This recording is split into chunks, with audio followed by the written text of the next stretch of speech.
चाटुकारिता की पराकाष्ठा में दिखाइए। शिवम को अपनी बात रखने दीजिए। चलिए, तो शिवम की आवाज आने दीजिए। रही बात ग्राउंड रियलिटी की। और एक चीज जो अभी अखिलेश यादव जी के प्रवक्ता ने कहा कि हम कम से कम जो है 40 सीटें तो जीत रहे हैं, यानी कि सीधा सीधा 39 तो ये 2 दिन में हार गए, वरना कल तक तो 79 ही बोल रहे थे।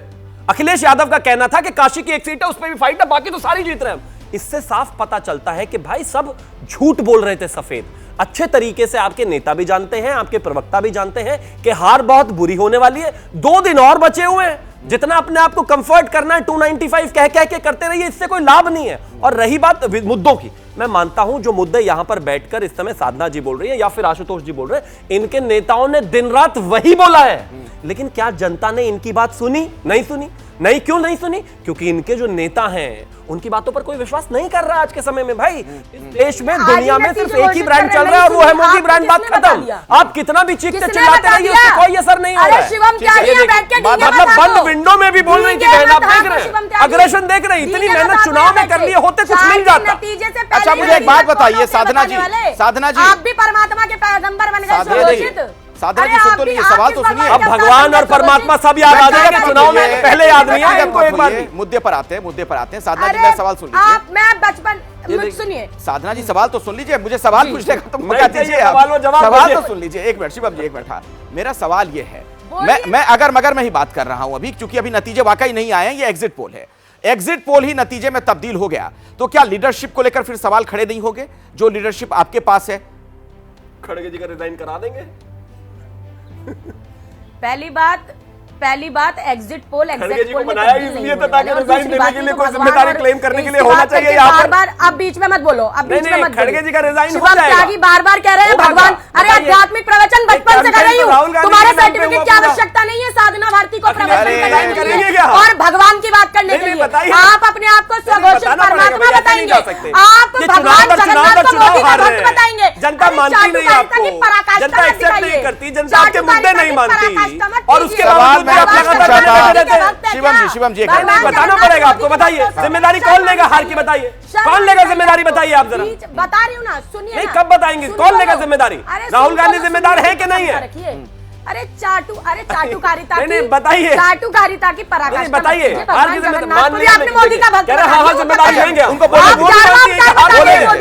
अरे मोदी ने धरती बना दी है। साधना जी जल्दी से कंप्लीट कर लीजिए। शिवम जी टोकिएगा मत, जल्दी खत्म करिए। सुन लीजिए, ये चाटुकारिता मत कीजिए। मोदी ने धरती नहीं बनाई, लेकिन भारत की धरती को समृद्ध जरूर बनाया है। जो 4 जून से पहले समृद्ध जरूर बनाया, जो आप नहीं बना पाए। भारत की धरती को समृद्ध नहीं बनाया, बिल्कुल बनाया, तभी तो जीत रहे हैं। अगर समृद्ध नहीं बनाया तो जीत गए। चलिए, मैं इस तूतू में से आगे बढ़ना चाहता हूँ।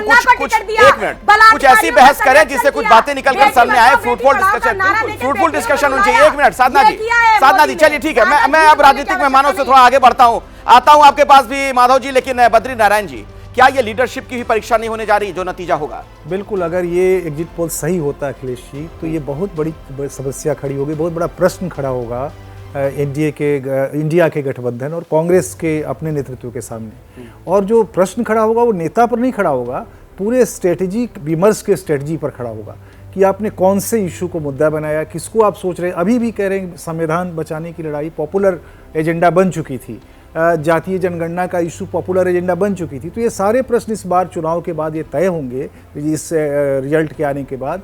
और पहले भी 4 राज्यों में आपने देखा है जो चुनाव हुए थे, उसमें भी इन लोगों ने इसी तरह के सवालों को लेकर चुनाव में आए थे, फिर भी उनको विजय नहीं मिली थी।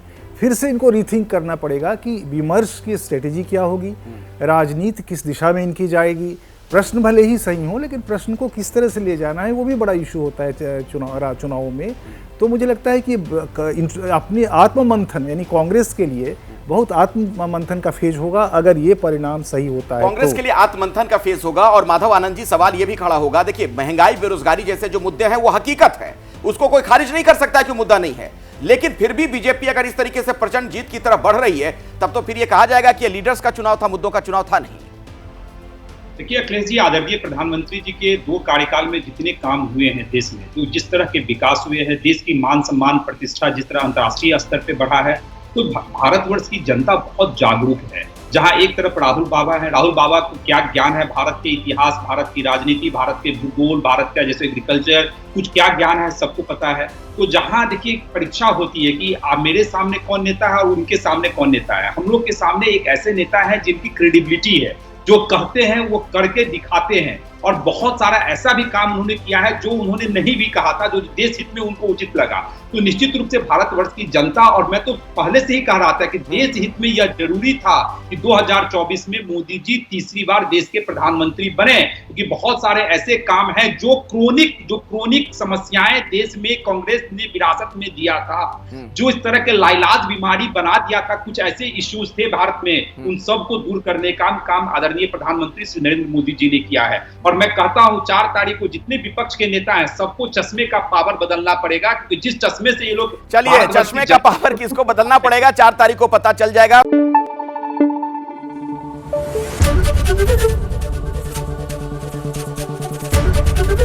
एबीपी न्यूज आपको रखे आगे।